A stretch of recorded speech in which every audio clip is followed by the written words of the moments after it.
Coming soon to NowMedia TV.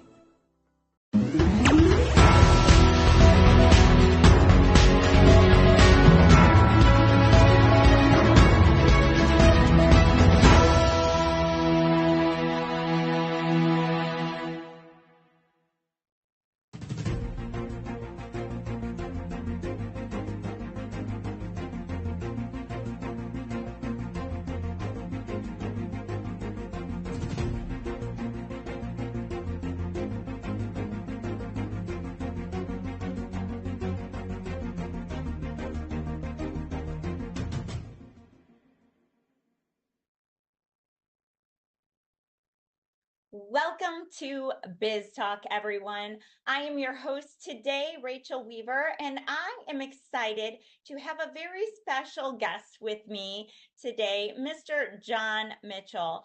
John has been working in the tax field since 1990. He holds a Master of Science in Taxation and holds both a law license and an enrolled agent license. John is a member of the National Association of Enrolled Agents and the National Association of Tax Professionals. He is on the board of directors of the Texas Society of Enrolled Agents and the Greater Houston chapter of Texas TXSEA. John, thank you so much for being with us today. We are thrilled to have you on the show. Rachel, believe you me, the pleasure is all on this side of the table. I am very excited, very happy to be here with you. And I am so happy to be able to share some good knowledge and good information that's going to be able to make people out there be empowered and, live their best life. So it is a pleasure to be here with you. So excited to dive right into some really great questions, especially this time of year where we are all starting off our year and planning. Tax season is around the corner, so we are just really thrilled to have you. Today, we are going to talk about family and business partner dynamics. So, how can I address potential conflicts among family members or business partners in estate planning process? Well, Rachel, that is a very important question, and that comes up, literally all the time where we're asked about that. And one of the things to always remember, I was taught this at a very young age in my business education. Family is the first ones that's going to be problematic when you start talking about business, and especially whenever there is money on the table. And a lot of the conflict happens when there is a lack of precision. In other words, people don't necessarily know what to expect, right? So I think one of the most important things that people can do to keep there from being conflicts, and again, once there's money on the table, bets are off. People start acting weird once there's money involved, right? And one of the big problems is you expect this and you get that, right? And so it's very important to have well-defined everybody's expectations up front, so that, let's say there's a family business and there's a father that started the business and he's been running it for years, and now, he's getting ready to retire, or God help us, he's going to pass away. And now there's two sons, and each one of the sons thinks he's going to be the one that's going to, have the business in the end. And there's a lack of clarity. No, it hasn't really been talked out thoroughly.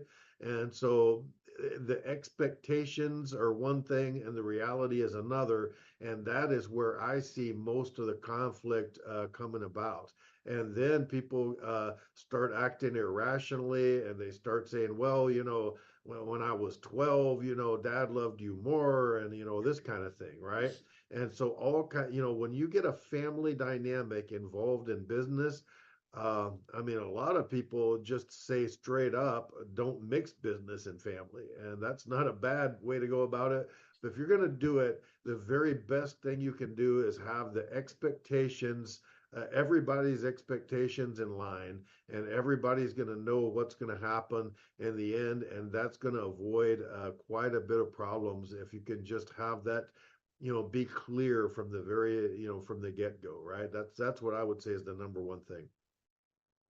Yeah, such an important thing. I've seen it far too many times, more than I'd like to admit. And yeah, I definitely can't agree with you more on that thought process of maybe consider let's not mix business and family. But so oftentimes it does happen. Hopefully, you take the initiatives to plan and put things in place so there's clarity, there's no confusion, which can then often eliminate some of these painful conversations and irrational thoughts that come to mind when a tragedy does happen. So, such great insight. Can you tell us, are there ways to ensure that my business's management and ownership structure align with the wishes of the stakeholders? Yeah, sure. I mean, there's another thing. So that plays off of the first question. Now, the next question is, okay, make sure everybody's expectations are understood, and make sure that everybody understands what's going to happen. But the other thing is, once you've made that determination, because I mean, honestly or otherwise, people tend to forget. Years go by and they forget the details of what was decided. How are we going to do it? And now I don't remember, because these are very stressful times. Change is tough. Change is difficult. And so people are going through changes, maybe even up to and including the death of a loved one. And so add to that the stress of trying to take over a business and manage it. I mean, I think that one of the biggest things, and I've hammered this time and time again, like they say in real estate, location, location, location. Well, planning, planning, and more planning, right? So plan early and plan often and keep on planning. So one of the things you want to do is make sure, once these expectations are all lined out and everybody knows what to expect, when dad goes on to happier hunting grounds, which one of the two sons is going to take the lead in the business, so to speak, given that example. And so then what you want to do is have all of that in writing. And so it's going to be very important to have updated and constantly, I would say at least on a yearly or bi-yearly basis, to be up, going through those plans, have a sit down formal family meeting and say, okay, pull out, blow the dust off of the business plan and say, okay, operating agreement. What are we going to do? How are we going to update it? Make sure that everything's in writing and everything is clearly lined out. And that's going to be, those documentation, man, that's going to be your best friend, when everything goes down, because that's what you're going to be able to rely on. And you're going to know that those documents were prepared, everybody participated, and it was done when everybody was thinking clearly and everybody it was in their right state of mind. And that's going to be very important. You're going to be glad that you took those initiative and did that up front. Love that. Such great information. So, what provisions can be made to protect the interests of non-active family members or partners? One of the things that I've seen done, make use of trust, and trust can have a trustee that's looking out for the interest of beneficiaries. So and that is a fiduciary duty once you have a trust established. And so even if people are not active in the business, but they have an interest, if there's a trust established, that's going to give you some protection with, with that obligation to act as a fiduciary. When you're a fiduciary, you have to act in the best interest of whoever the beneficiary is. So that would be one way to go about it. And there can be language in operating agreements and such, so that things can be mediated between the parties. There can be protections put into place, and that is very important. Again, just like question number two. So one thing rolls over into the other, right? So just like question number two, get all of that set up beforehand and know how it's going to work, and that way everybody can be protected. That's going to be probably your best bet. Mm-hmm. Such great information. Truly appreciate that. So tell us, where can we find you? Absolutely. Well, if you're looking for me, I am not hard to find. We are at Cantrell and Cantrell, which is just south of downtown here in Houston, Texas. We're in the Greenway Plaza area. But never fear if you're not in the Houston area. We have clients in different states in the United States and even internationally. So we can be found on the internet, cctaxlaw.com. I can be reached on the telephone, 713-333-0555. And also, you can send me an email, and my email is jmitchell@cctaxlaw.com. I don't charge in it for an initial consultation. So if you think you might need a lawyer, especially for even estate planning or any of that stuff, but especially taxes, that's my forte. So you can contact me, and somebody in our firm will probably be able to help you if your situation is anywhere in that general realm of subject matter.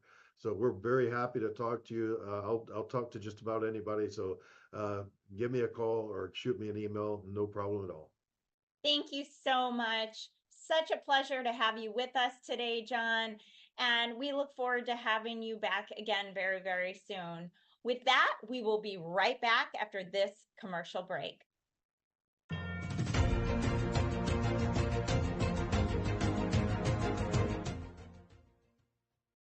Taking a trip in the next 12 months? Airlines are under tremendous pressure, and they're practically giving away their unsold seats. Like every crisis, this one will end too. But right now is the best time to take advantage of giveaway ticket prices on their unsold seats. We're not allowed to publish these low fares online. The only way to get these rock bottom giveaway prices is to call. So phone low-cost airlines now for airline ticket prices you may never see again.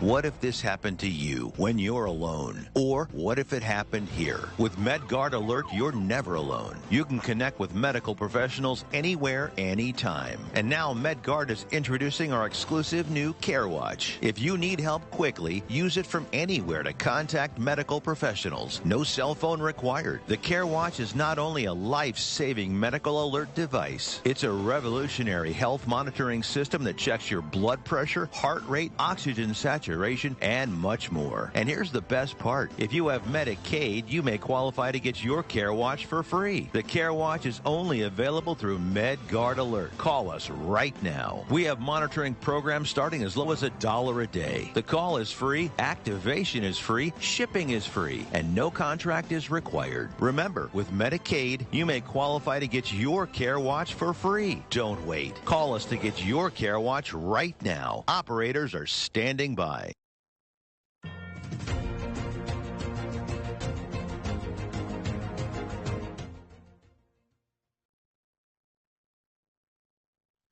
Welcome back to Biz Talk. I am your host, Rachel Weaver, and I have a very special guest with me today, Miss Linda Hamilton. Linda, it is such an honor and pleasure to have you with us today. Linda is an incredible CEO, and she is doing a lot in the terms of helping coach, grow, scale, and profit businesses with women. Is that correct, Linda? Yes, that's right. I really enjoy working with women business owners, helping them build profitable, resilient businesses. I love that. Well, I'm excited to dive right in. Can you tell us, why should people use a one-page business plan? I love that question because it's often people think a business plan has to be a very long document. I use a variation of the one-page business plan created by Jim Horan. and he was a friend and mentor of mine. It's been used by thousands of business owners, sales teams, corporate departments, for more than 20 years. And I like to quote Jim when he says, the one-page plan does something outrageous. It causes very busy people to stop and think. And just to get around a few myths about writing a business plan, those are that it has to be long to be good, that it we'll have no use for it after we write it. It's only good for financing, and it's that tedious, long process that takes months. And my business is too small. None of that is true. We have successfully used this one-page business plan to capture people's ideas about their business that are all in their heads. I absolutely love that. I know that I was one of those people for a long time that just dreaded writing a business plan, but really, because I am a creative thinker and I have so many ideas, it really helped me stay focused when I do sit down and write business plans. And now for every business, before I start, I write a plan. And I try to really stick to that. And it's really helped me in so many ways. It's to help keep me grounded and focused. And I've been able to grow. So I love that you said that. Tell us, what should be the key components of a one-page business plan? That's a great question. And I'm glad you said you write plans, because businesses that plan do grow 30% faster. That's what statistics show. So there are 5 components on a page, or 5 sections, so to speak. The first is your vision. Where are you taking this business? What is it going to look like in 3 years? Who will you be selling to? It will be national, will it be local? Who's your niche? What hat are you wearing as the business owner? Are you still in the weeds as the technician, or are you wearing a CEO strategic visioning hat? The second section is a mission, or your purpose. Some people call it your why. Why does your business exist? And who do you serve as your customers? For example, when I work with clients in my Grow Profit Scale, my mission is to help women business owners build profitable and resilient companies so that they thrive. So it's a short mission. It really helps you guide your decisions of the type of business you take on each year. The next section is goals. Goals are objectives. We want those to be aligned with vision and mission, because otherwise you're going in a direction you never planned to go. So it's really important to have that alignment. Do you want to grow fast and furious, or slow and steady? What are your goals for increasing profits? Maybe for decreasing things we want less of. Those are things you can put in the plan. And the last 2 sections, one is strategies. How are we going to grow this business? How are we going to meet those goals we just wrote about growth and profitability? And then action plans, kind of the big projects, not a to-do list, because we are fitting it on a page. And that basically says that because 60% of business owners around and CEOs around the world said that the reason strategies fail is due to lack of execution. So we need that action plan to help motivate us to be accountable. Yes, I absolutely love that. What would you say are the best practices for updating and using a one-page business plan effectively? Well, because it's designed to be very it's an easy, fast way to write a plan, right? And to actually set the goals. So it really simplifies your planning process, and it captures your thoughts about the direction you're taking your business. So that helps you set clear goals and strategies. And, what do you actually want to put on paper? And once you put it on paper, that's what you're going to focus on for, say, the next 12 months. Your vision might look forward for the next 3 years. But in a short term, we want to say, how are we tracking on this business plan for the next 30 days? Where are we going for the next quarter? And so that's a best practice, is revisiting your plan, reviewing it. What if you have goals in there that you haven't made any progress on? Well, maybe it's the wrong time for that goal. Maybe you want to write something different in your plan because you're not ready for that yet, or you've chosen a different direction, then it's very easy to adjust the plan because it's one page. We don't have to take out a 50-page document and adjust it and tweak it or pivot. As you know, we have so many uncertainties with the economy, and that's kind of a fact of business. I absolutely love that. I know for me personally, and for so many people I know, following these strategies, I'm going to tell everyone to make sure they're tuning in and watching this because there's no better time right now at this time of year when people are setting goals. I believe we can rewrite our business plan almost every year, or we should in our planning process as we're going through planning for the quarter. Sitting down and following these strategies can really help us to grow profit and scale our businesses. But in actuality, they really can keep us on focus and on point so that we don't get off course and we stay laser focused on the things that we need to focus on to grow profit and scale. That's exactly right. Well put. It is a wonderful focus tool, and will really help you with the direction you're taking your business, and lots of time to tweak the goal if you need to make adjustments throughout the year. Absolutely. And do you think it's ever too often to really sit down and evaluate your business plan? Would you suggest a team going over that plan maybe quarterly? Or what would your recommendation be to follow this business plan, especially as you're growing a bigger and bigger team and bringing new people in? That's a great question. And so I've used this business plan in workshops I've been teaching for the last 10 years.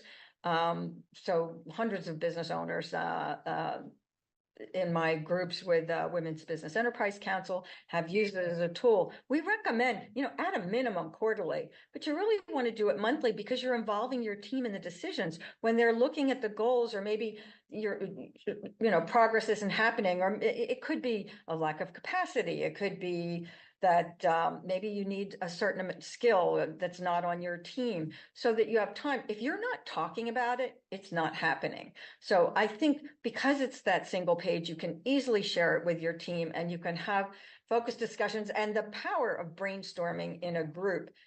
There's nothing better than that, because otherwise you're in a silo, right? You have a tunnel vision and don't see the whole picture that your team sees. Well, I know I want to go through one of your programs. So tell us where to find you. You can find me on LinkedIn. I would look for Linda A. Hamilton. I am a CPA, and while I don't, I'm the actress who is the Terminator. I terminate tax and business challenges.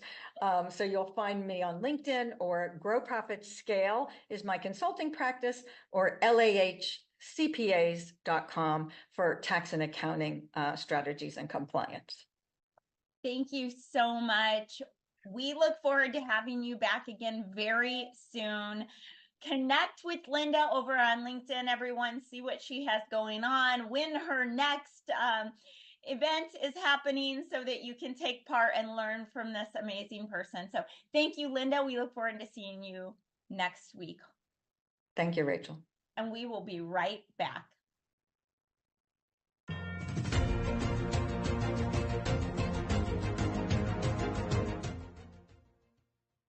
What if this happened to you when you're alone? Or what if it happened here? With MedGuard Alert, you're never alone. You can connect with medical professionals anywhere, anytime. And now MedGuard is introducing our exclusive new Care Watch. If you need help quickly, use it from anywhere to contact medical professionals. No cell phone required. The Care Watch is not only a life-saving medical alert device, it's a revolutionary health monitoring system that checks your blood pressure, heart rate, oxygen saturation, and much more. And here's the best part. If you have Medicaid, you may qualify to get your Care Watch for free. The Care Watch is only available through MedGuard Alert. Call us right now. We have monitoring programs starting as low as $1 a day. The call is free, activation is free, shipping is free, and no contract is required. Remember, with Medicaid, you may qualify to get your Care Watch for free. Don't wait. Call us to get your Care Watch right now. Operators are standing by.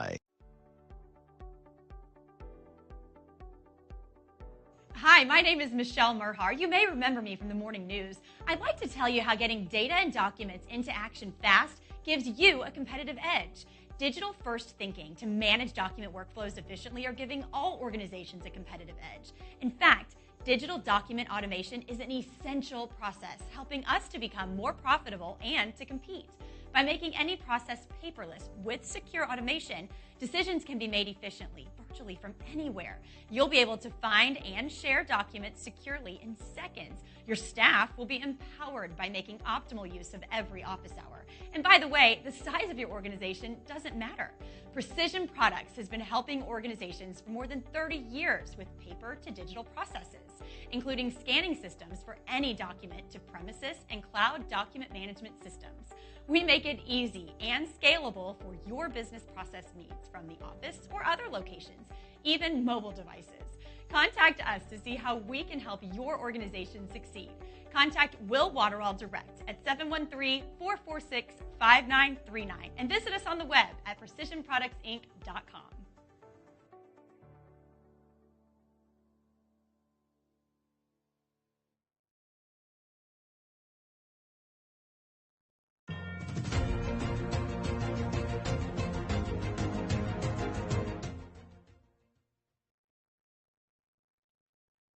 Welcome back to Biz Talk, everyone. I am your host, Rachel Weaver. I am so excited to have with me today Nora Al-Masri. Nora, it is such an honor and pleasure to have you. Nora is an enrolled agent with the IRS, the founder and CEO of Nora's Books, and an international best-selling author. Nora, it's such a pleasure always. Thank you. I'm happy to be here with you again. Thank you so much. Thank you. So I am excited today to talk about nonprofit management, common misconceptions that happen in the nonprofit world. I think some of these happen in all businesses, but especially in the nonprofit world. So I'm excited to dive right in and ask you a few questions, being the expert that you are. Yeah, I can't wait to talk about it because there are so many, but we try to cover as the most important misconceptions. Mm-hmm. So tell us, what are some of the common misconceptions about nonprofit management, and how can debunking these improve organizational leadership? So the really misconception in nonprofit, they think they should be running their nonprofits by board members or volunteers, which board members are usually volunteers anyway. But how can you run a nonprofit which considered a business? So nonprofit is a business. In order to actually be successful, you cannot run it just like a side hustle without considering it as a business.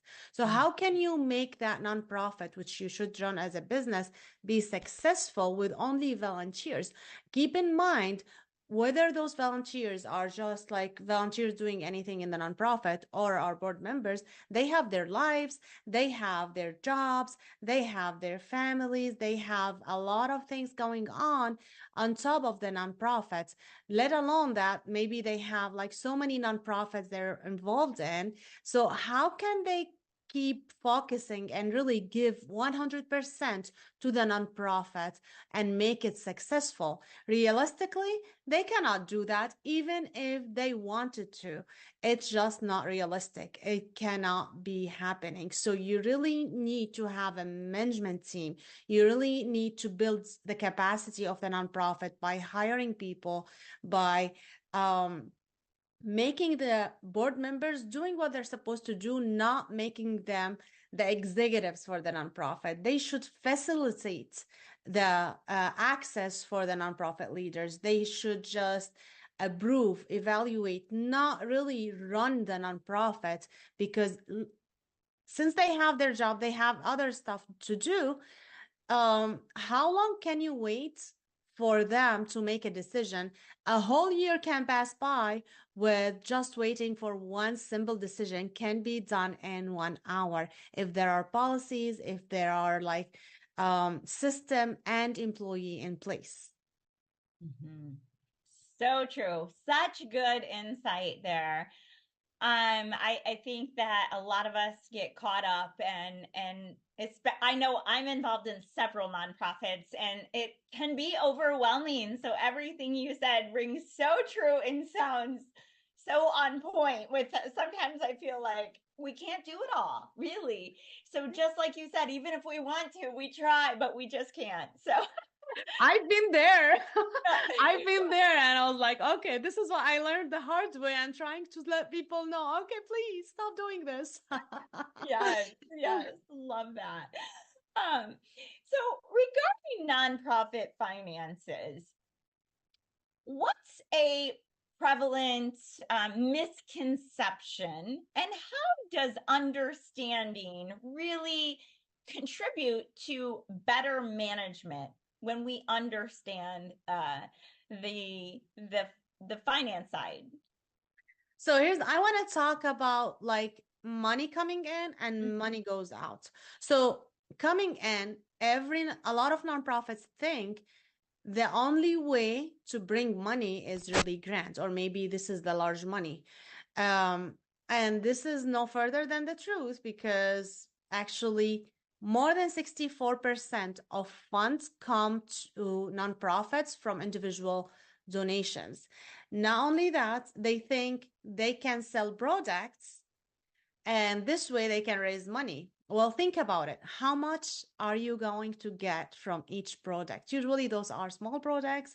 They cost you money. You need to have a space for inventory. Even if you're using Amazon, for example, and you don't have a space for that, you still cannot rely on that to bring you income. Yeah, products are great sometimes to get the name out for awareness, but not for fundraising. Another thing they think is like having a gala will raise all the money. Well, you cannot have a gala each month, so therefore, do you want to wait all year to have a gala or two? That's raise money plus gala cost money. So these are the wrong way to get funded. So a lot of nonprofit leaders, when I speak to them, they think those are the only way to get funding because they said people are not responding to me. Well, they're not responding to you because you're not getting to ideal donors. See how many nonprofits are there? More than 1.8 million in the US alone. So if you are not tapping into your individual ideal donors, you're not going to be able to get that funds you're looking for. Another misconception with money going out, a lot of nonprofits, and I'm not sure where did this come from, but they think they have to deplete their bank account every single year.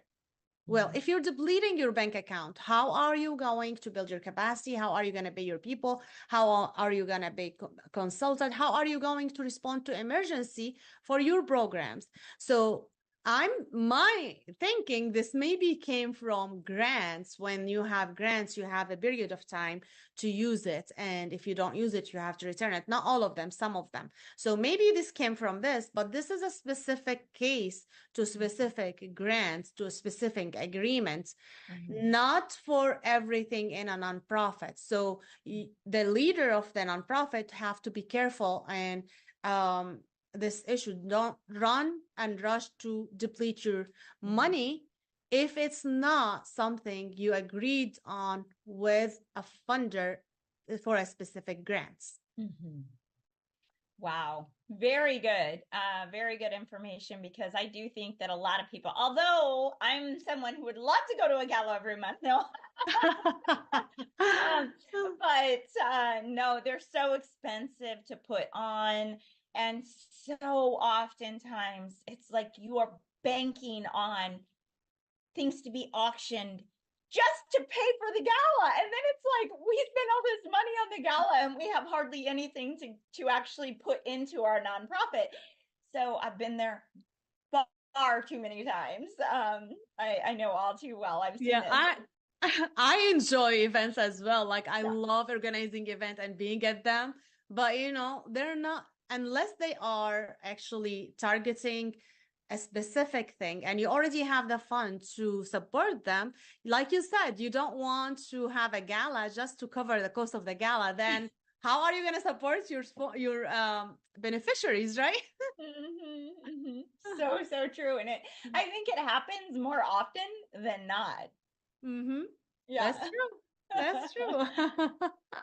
So, Rick, how do you address the misconceptions for nonprofit leaders that focus on the mission and not worry about business strategies?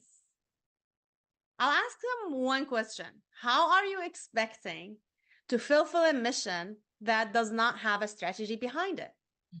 Even as simple as putting your personal goals, if you do not have a strategy for your personal goals to achieve it, you are not expected to actually accomplish that goal. So when we talking about having a mission for a nonprofit that trying to create an impact, how are you going to achieve that without a business strategy? I like to say to people, and which is very true, if you are not ready to run your nonprofit as a business, then you are not ready to run a nonprofit. And this is actually what inspired me to write my latest book, which was made it actually to best-selling to Amazon last week. And it was all about like, are you ready to create your own nonprofit and manage it, or do you need help with from other people to manage it for you and you just like being a board member there? Or maybe you want to support another nonprofit. And if you are in a nonprofit right now, are you struggling or not? So maybe because you don't have a strategy, maybe because you don't know what managing a nonprofit is going to entail. Very good. Wow. Such great points to bring up and think about. So should nonprofits avoid investing in professional development or technology due to budget constraints? And how can embracing these elements enhance successful management? So they have to actually be efficient and more professional than any business as a nonprofit. Why? Because if you look at the IRS codes for nonprofit organization, you will see they have the largest section in there, largest than any business. So you really, all eyes on the nonprofit. So if you are not doing a professional work, and you cannot do it without a staff, without actually building the capacity of your team, having team in a place, having experienced board members who know when to get involved and when not to get involved, you're not going to fulfill the mission. You're not going to actually be efficient and professional in managing the nonprofit. Plus, everything in nonprofit is public information. So imagine that 990, which is the tax returns for the nonprofit at the end of the year, being a public document is not professional enough. How can you drive more major donors and more funders to your nonprofit if you are not able to do that? You cannot do that without having built the capacity of your nonprofits. Oh, such great information. Thank you so much. Tell us where we can find you. So you can get to my website at noorasbooks.com/contact to book a call with me. All social media is linked there, and you can purchase my book under noorasbooks.com/books. And I can't wait to talk to you, and because tax season is here. Thank you so much, Nora. And with that, we will be right back after commercial break.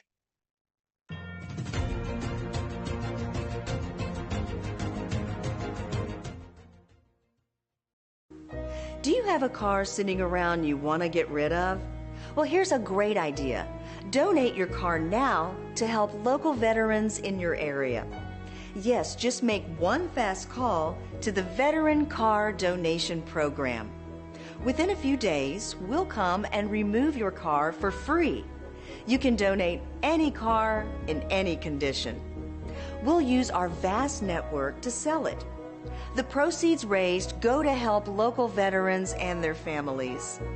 And you get a tax deduction. And all you need to do is make this free call. Clean your yard up, get rid of an old car, and help the vets. We make it easy. Make this free call now. Book your fast and easy pickup. Call the Veteran Car Donation Program now.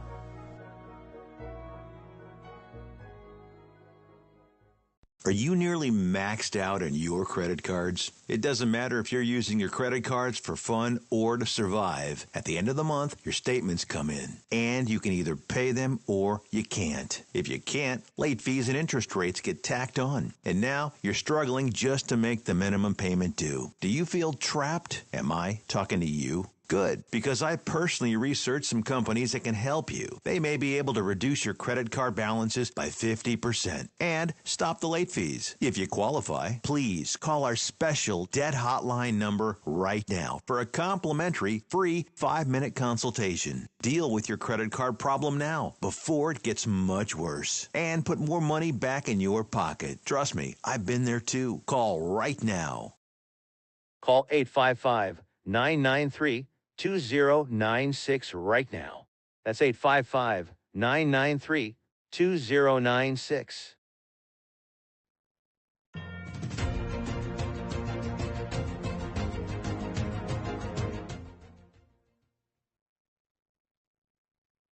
Welcome back to Biz Talk, everyone. I am your host, Rachel Weaver. I'm thrilled to have with me today the beautiful Lisa Brooking. She is the CEO of Health Code Medical. She is a dynamic healthcare leader with a proven track record in both private and public sectors.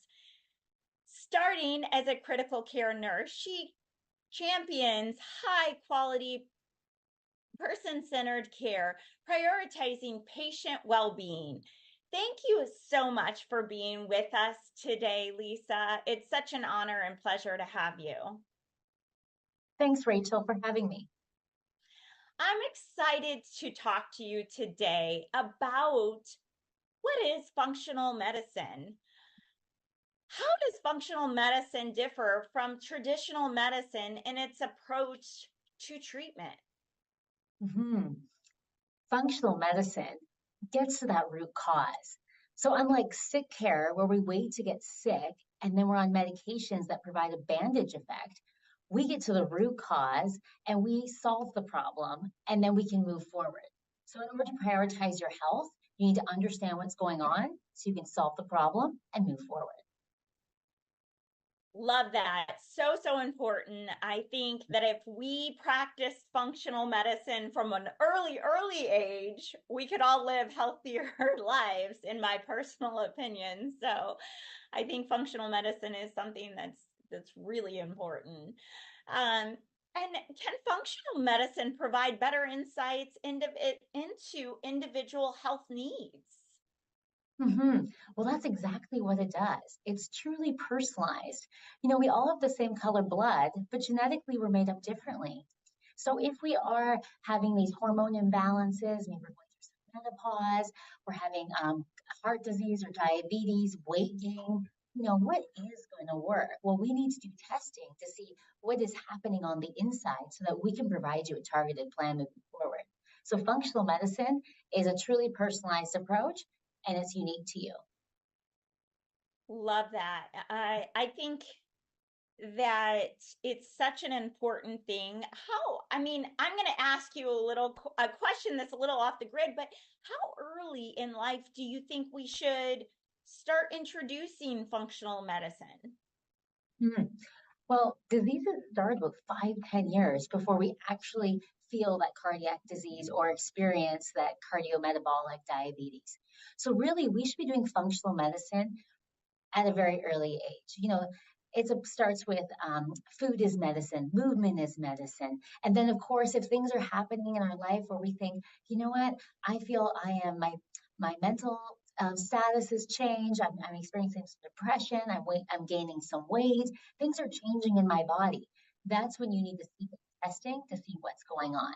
But foundational, movement is medicine, food is medicine, sets you up for success. I love that. And how do lifestyle habits and external factors like the environment influence one's health in context of functional medicine? Well, so much. Functional medicine takes a holistic approach. So while we do get down to that cellular genetic level to understand what's going on with your body, we recognize there's other drivers to really influence that gene. One of them is lifestyle, so movement, the amount of exercise you get, what you're eating in your diet, but then also the environment in which you live in. Potentially your environment has a lot of mold, or you're experiencing toxins in your day-to-day products that you don't even realize is affecting your overall health.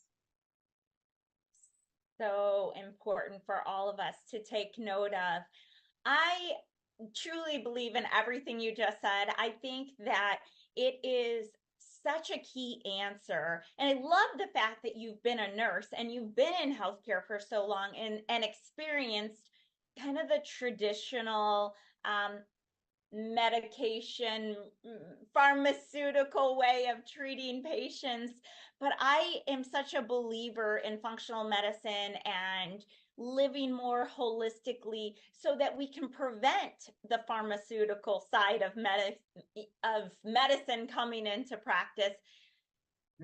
And would you say that people tend to live a longer, healthier life when functional medicine is put in place at an earlier age? Absolutely, because there will be less need to be on pills. If you're not on pills, the pills are managing symptoms. They're not actually treating the disease. And so eventually you will need that stent and heart bypass surgery, and you will need to access the hospital. I'd rather live life by not accessing the hospital and not being on any medications. And in order to do that, you need functional medicine and you need to live a healthy, active lifestyle. I love that. So true. It's kind of the way that I preach to everyone around me, but I've seen both sides of the spectrum in my family and with people that I work with. And so I have one more question since we have a little bit of time. Being your background in medicine, what are your thoughts on some of these scans that can help us understand what we're looking at for the future, to have those earlier on? I'm a believer. I know I just scheduled mine, so I'm excited to hear your insight. Yes, we harness the best-in-class testing and imaging here at Health Code Medical. And so what's fantastic about these new age scans is not only are they radiation-free, so you don't have to worry about causing more harm, but it provides a wonderful window into the health of our bodies. And not just looking for cancers and scary things, but also celebrating the good things. It may tell you you have a really strong spine, strong bones and muscles. Your organs look great. That would give you more confidence to think, I might take up skiing or a sport that maybe does require a bit of, strength on your side. And so these new age tests that are coming out, whether blood testing or imaging, we harness it, we bring it in-house. The more insight, the better. Love that. Thank you so much. And thank you for being with us today. Can you tell us, where can we find you? Yes, healthcodemedical.ca or Lisa Brooking on LinkedIn. Love it. Well, thank you so much for being with us today. We hope to have you back again very, very soon. It was an honor and pleasure. And with that, we will be right back after this commercial break.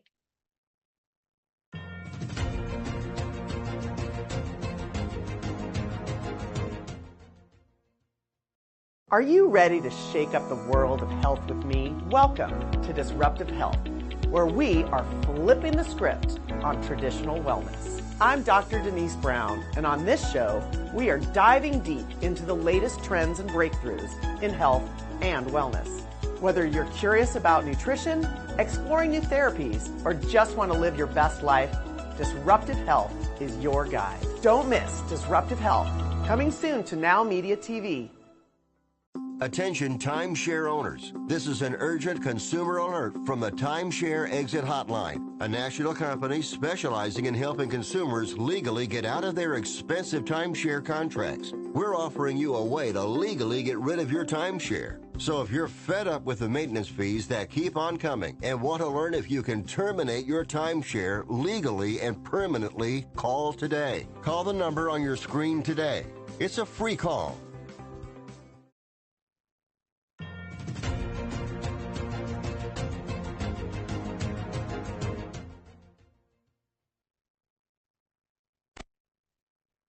Welcome back to Biz Talk, everyone. I am your host, Rachel Weaver. I am thrilled to have with me today Lalit. He is the CEO of Digital X-Force and I Trust X-Force. It is such an honor and pleasure to have you with us today. Thank you, Rachel. Pleasure is mine. Thank you. I am excited to dive right in to talk to you today about insider threats. As scary as that might sound, it actually is scary. But how can I mitigate the risks of insider threats, such as disgruntled employees, for example, in business? Yeah. So, Rachel, let me actually tell you a little story before, or a use case before we get into this, because people don't fully realize and how important this is. But it is a critical aspect, the insider threat aspect in any business. There was a utility company out on the West Coast. Okay, this was a few years back we're talking about. One of the employees who pretty much like control the whole utility department over there did not feel that he was properly appraised and given promotion, and he felt bad about it. And guess what? He locks everything, all the systems, and walks away. And nobody has any clue on what's going on because he had the keys to the kingdom. That's an example of insider threat. Like, how one person who, for now, there could be a variety of reasons. This was like more like logical, like, I didn't get promoted and I'm not happy about it. And I don't like, not interested in this anymore. And you screw the organization, right, over there. But there could be many other, like, reasons why you should be paying attention to scenarios such as insider threat. Now, what is needed to mitigate this kind of insider threats is, number one, the philosophy of be able to, number one, define what is insider threat for you. B, have a process to identify and detect, and then be able to manage the insider threat, like when that happens, like how to manage it and be able to respond to it. That's the technique you really want to really employ in there. Now, the common methods that you really, once you kind of done that you deploy to really mitigate those risks is, number one, train your employees and train your users and conduct the regular trainings on that matter. Always coordinate between information technology and the HR department, sometimes even the legal department if you have one, right? Because there's no shortage, where some instances like this really has happened, and your IT needs to work with the HR and other departments to really make sure these threats are mitigated. Also, expect sometimes the bad things will happen. So have some kind of a threat hunting team in place, or forensics and stuff when those things happen. What if somebody steals your IP, intellectual property, and leaves? What are you going to do then? So you need to have that in place as well. And then, of course, employ the user behavior analytics, because sometimes the behavior of how you're behaving, oh, Rachel is not logging in proper times, or she's trying to access certain files which she never done before. The certain activities they should start doing, or sending a lot of content over the emails, over the wire, or take things at home and other things, right, will crop up. So you got to employ the user behavior analytics solutions to really also make sure you're able to mitigate the risk. So those are some of the common methods you deploy for that. Wow. Super interesting story, first of all, but such great information, because it really is something that we need to keep in mind, especially growing companies, and you become so focused on the growth and maybe build trust in people faster than we might, typically need to. And this can bring about things that we don't want to think about, but we really should. So Exactly. such great information. So what tools and practices can help in monitoring employee behavior for potential threats so we know what to watch for? Well, some of the kind of tools and technology, or even call as procedures, right, that you can deploy for insider threat prevention, that will include start with like, setting some kind of a policy, some kind of point of reference, like what you should do and how to really deploy like, such things. Then always kind of like, put together some kind of a threat detection governance program, like including who are the stakeholders, like from legal or from IT or from HR that needs to be notified when something like this happens, right? And who needs to follow? Especially in a country like ours, like in the US, you can also be victim of where people like feel like discriminated because you might like take certain action and people might sue you for certain things as an employer doing so, why you're taking that action. So it's very important your policy defines those matters and then how you really kind of trying to mitigate threat while not like invading into the privacy of the users itself, right? The other thing then is like secure your infrastructure, your network, like including what if Rachel has access to all the data on the servers or in her machine and she can plug in a USB drive and take all the data out, right? Or she has access to social media and she can blast if she's not happy with something or she finds like some other motivation, she blasts all my data on the social media and stuff. How to like really protect that infrastructure, the network, and also map your exposure. What channels can be exploited when some like an insider threat happens so that my damage is limited over there. Of course, you also want to make sure like, the security controls, like whether it's strong authentication. We talked about like, how to have proper access for proper users or data being encrypted and other things, right? Put in place there. Prevent any kind of data exfiltration. Like one of the most common use case that we really see when insider threat happens, people want to take all your sensitive data and the files or IP like away with you. So make sure that data infiltration processes are in place, right? And always monitor any kind of like, ideal data that's sitting in your environment, like, why, or this idle accounts, because they can come back and like really be used for malicious purposes. So these are some of the things like, as the best practices for insider threat prevention in any environment. Very good information. So what should be included in an employee exit strategy to protect business data? Yeah. So the big thing is first communication itself.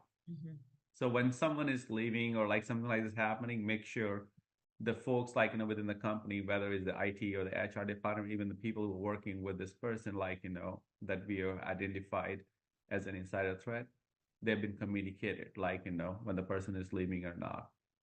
Making sure that the access is properly taken care of means you disable the access and change the passwords and stuff. Also recover any kind of assets that are owned by this person, right? Like whether it's the mobile devices, whether it's a laptop or a machine, or even other kind of like things that have been assigned. And that's the reason why asset management, like asset inventory, comes in play. Make sure you analyze the data or those devices as well as other systems for no malicious activity happen, and then do the proper data remediation. Sometimes, by the way, you'll also have to keep those devices and stuff for a certain period of time, just in case you are part of the litigation and stuff. So important criteria to follow. Don't just clean up the day one, everything. You check with your legal and privacy, right? What's the kind of like the data retention policies or other things that you have to really do for a certain period of time. And then, of course, like, make sure, like, you are monitoring the systems and the devices and any actions on the network, like, for that kind of user when they've left, right, over there. Last but not the least, there are times when you will need a forensics expert because you're part of the litigation or like, you suspect there's some IP and other things. Make sure you have those kind of context and, processes and teams ready at your disposal when you need them. Don't be like, stranded like at the last minute. So these are some of the things like, that you can like, employ to as part of the employee exit strategy, right? To protect your business data. Such great information. Really appreciate you being on and sharing your expertise. Where can we find you?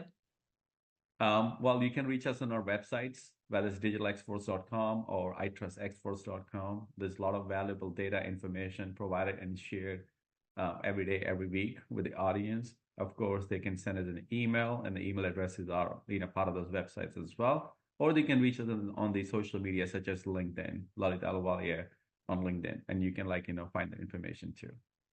Thank you so much.